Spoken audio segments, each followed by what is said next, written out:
শ্রদ্ধা রাইস, আমি বলছিলাম যদি আপনাদের ভোটে কোন বিধায়ক ভুল ক্রমে হয়ে যায় আর সেই ভুল বিধায়কের জন্য সারা জীবন পস্তাইতে হবে, তার উদাহরণ আমি একটা দিব।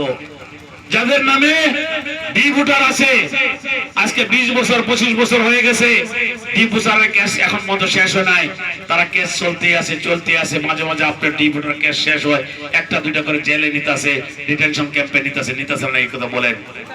যার কেস হয়েছে সে ঘুমাইতে পারে না, তার বাড়ির শান্তি নাই, বাড়িতে শান্তি নাই, ঘুম নাই। যার ডি ভোটার তার মাকে কখন উঠায় নেয়, তার বাবাকে কখন উঠায় নেয়, মানে টেনশন থাকে। আপনারা আমরা কিছু ভুল করার জন্য একটা বড় ভুল হয়ে গেছে, আপনারা বুঝতে পারতেছেন না এই ভুলটা কি। আজকে থেকে 2-4-5 বছরের ভিতরে বুঝতে পারবেন যে বড় ভুল আমাদের কি হয়েছে। আর এই ভুলের জন্য সাজা আপনি পাবেন, আপনার ছেলে আপনার মেয়ে, আমার ছেলে আমার মেয়ে ভুগতে হবে।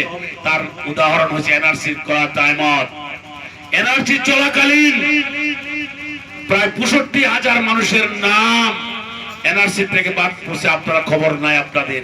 প্রত্যেকটা বাড়িতে 5 জন ছেলে, 4 জনের আছে, 1 জনের নাই, একই লিগেসি ডাটা দিছে, একই কাগজপত্র দিছে।